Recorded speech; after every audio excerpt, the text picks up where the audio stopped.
کتنے بڑے بڑے لوگ ہیں، کروڑوں پتی ہیں، انہوں نے کبھی خواب میں بھی مکہ مدینہ نہیں دیکھا۔ میرے اپنے دوست تھے، میں ان کا نام نہیں لیتا، بہت بڑا زمیندار تھا، زمیندار نہیں کہہ سکتے بلکہ جاگیردار۔ مجھے دوستوں نے کہا، انہوں نے کہا حضرت یہ بڑا خناس قسم کا آدمی ہے، آپ کے علاوہ کسی کی بات نہیں سنتا، آپ ہی اس کو کہہ سکتے ہیں، اس کو کہیں کچھ شرم کرو، حج کرو، اتنی دولت ہے تیرے پاس۔ اچھا، اس کی بیوی نے، اس کے بہنوں نے، گھر والوں نے، خان سب نے حج کیا، کئی حج کیے، صرف اس نے نہیں کیا۔ میں نے کہا اچھا ٹھیک ہے، اب کوئی اتفاق بنے گا، سبب بنے گا تو میں کہوں گا۔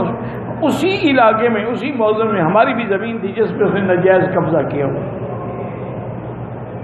وہ تھا اس قسم کا۔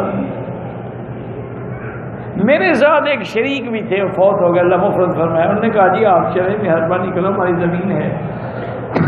وہ زبردستی قبضہ کیے ہوئے۔ بہرحال ہم چلے گئے، انہوں نے بڑا اکرام کیا، بڑا احترام کیا، بڑے عزت سے پیش آیا، بڑے کھانے وانے بنائے۔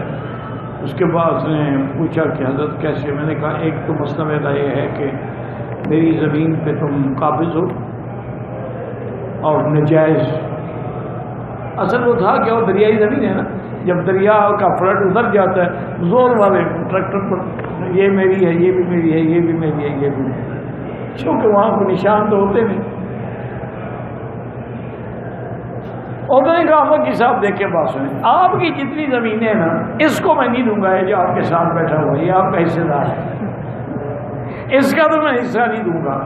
آپ کی جتنی زمینیں آپ جہاں سے چاہے نشان لگا دیں، میں حاضر۔ میں نے کہا میں نہیں دوں، اس غریب کو نہیں دو گے تو پھر مجھے بھی نہیں چاہیے، میں بھوکا مر رہا ہوں۔ ان کا جی پھر مجبوراً دینی پڑے گی، دے دوں گا جی، کل ہی آ جائیں اپنا قبضہ دے لیں، نشان لگا دیں۔ پھر میں اس کو اکیلا لے گیا، ان کا شرمندہ لگا۔ میں نے کہا ملک صاحب حج نہیں کرتا۔ اس نے کہا مکی صاحب تم میرے پوتوں سے بھی چھوٹے، خدا کی قسم میں جب ارادہ کرتا ہوں میرے بدن میں آگ لگ جاتی ہے، مجھے اللہ آنے نہیں دیتا،